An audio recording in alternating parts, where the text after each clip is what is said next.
तो चलिए शक्ति के 48 नियम की दुनिया में एक बार फिर उतरते हैं। आज हम एक ऐसे नियम को समझेंगे जो दोस्ती के पर्दे के पीछे जासूसी करने की कला के बारे में है। यह है नियम 14। दोस्त बनकर रहो और जासूस की तरह काम करो। तो सोचिए जरा इस बारे में।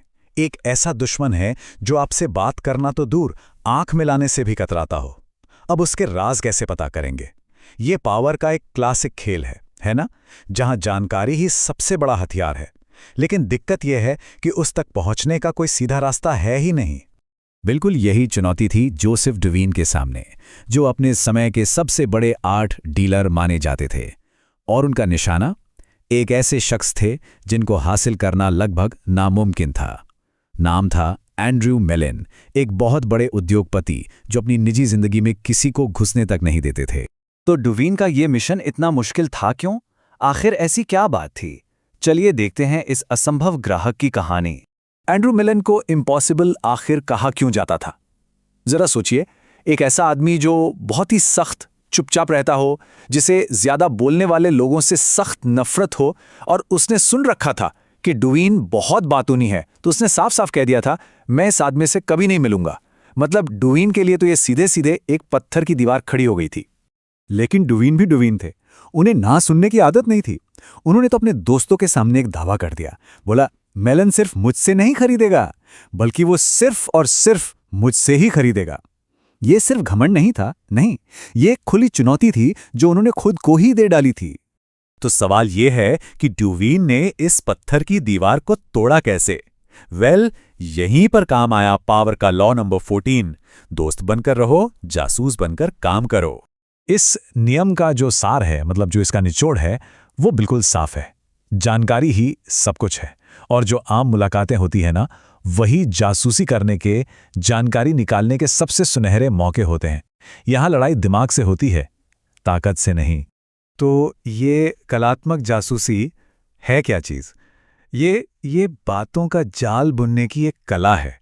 आप सीधे सीधे कुछ नहीं पूछते, आप ऐसी बातें करते हैं, ऐसे घुमाकर सवाल करते हैं कि सामने वाले की कमजोरियां और इरादे वो सब अपने आप सामने आ जाते हैं। ये एक तरह से बातचीत को ही एक हथियार बना लेना है। और डुवीन, अरे वो तो इस कला के उस्ताद थे। उनका तरीका देखिए। स्टेप 1, सालों तक अपने शिकार यानी मेलिन पर नजर रखी। स्टेप 2, उनकी हर आदत, उनकी पसंद नापसंद, उनके डर, सब कुछ जाना। स्टेप 3, और ये सबसे चालाक कदम था, उन्होंने चुपके से मेलिन के ही कुछ कर्मचारियों को अपनी तनख्वाह पर रख लिया। और फिर स्टेप 4, उनसे सारी अंदर की कीमती जानकारी निकलवा ली। अब इस सारी जानकारी से डुवीन पूरी तरह तैयार थे। उन्होंने एक अचानक मुलाकात का पूरा प्लान बनाया। एक आर्ट गैलरी में वो मेलिन से टकराए, और जब उनसे बात की तो मेलिन हैरान रह गए। डुवीन को उनकी पसंद की आर्ट के बारे में इतनी गहरी समझ थी। मेलिन सोच में पड़ गए कि आखिर ये अजनबी मुझे इतनी अच्छी तरह से जानता कैसे है। और इसका नतीजा, एंड्रयू मेलिन, वही इम्पॉसिबल क्लाइंट, डुवीन के सबसे बड़े और सबसे उदार ग्राहक बन गए। जो चीज नामुमकिन लग रही थी, वो एक सोची समझी जासूसी से मुमकिन हो गई। यही तो है नियम 14 की असली ताकत।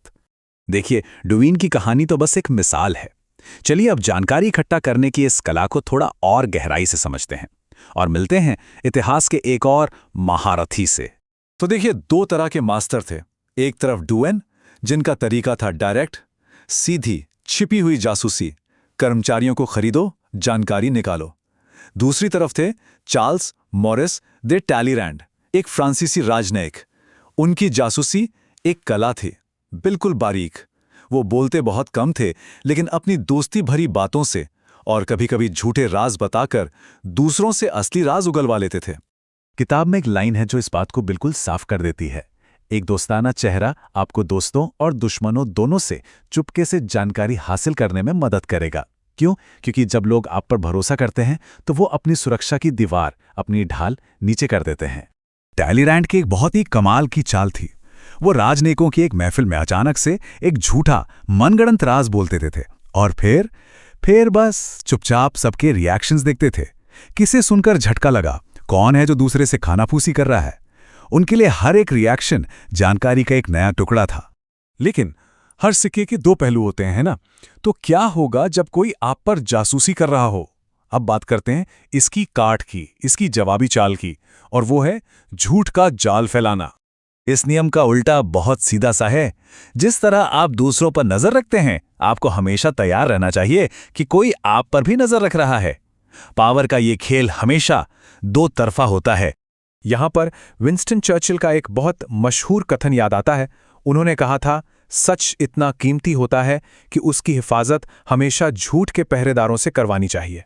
इसका मतलब क्या हुआ? मतलब साफ है, कभी कभी सच को बचाने का सबसे अच्छा तरीका ही गलत जानकारी फैलाना होता है। दूसरे विश्व युद्ध में इसका एक बेहतरीन, बिल्कुल जीवंत उदाहरण देखने को मिला। नाजी जर्मनी लंदन पर V1 रॉकेट बम गिरा रहा था और इंग्लैंड में बैठे उनके जासूस रिपोर्ट भेज रहे थे कि बम कहां गिर रहे हैं। लेकिन जब मित्र देशों ने इन जासूसों को पकड़ लिया तो उन्हें गिरफ्तार नहीं किया, नहीं, बल्कि उन्होंने उन्हीं जासूसों को अपना हथियार बना लिया और उनके जरिए जर्मनी को धीरे धीरे गलत जानकारी भेजना शुरू कर दिया। और इस धोखे का नतीजा सोच के भी हंसी आती है। इस पूरे अभियान के आखिर तक जर्मन अपने ही जासूसों की गलत रिपोर्ट पर भरोसा करके अपने बम लंदन के बजाय देहात में गायों पर गिरा रहे थे। ये दुश्मन की ताकत को उसी के खिलाफ इस्तेमाल करने का बिल्कुल सही उदाहरण था। किताब इस फर्क को बहुत खूबसूरती से समझाती है। देखिए, जासूसी आपको एक तीसरी आंख देती है जिससे आप दुश्मन का सच देख पाते हैं।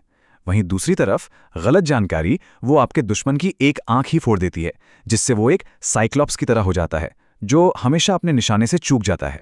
और ये सब कुछ हमें एक आखिरी लेकिन बहुत बड़े सवाल पर लाके खड़ा कर देता है। आज की इस दुनिया में जहां हर तरफ जानकारी ही जानकारी है, असली शक्ति क्या है? सच को जान लेना, ये अपने दुश्मन को एक मनगढ़ंत झूठ पर यकीन दिला देना। शायद नियम 14 की असली समझ इन दोनों के बीच संतुलन बनाने में ही है।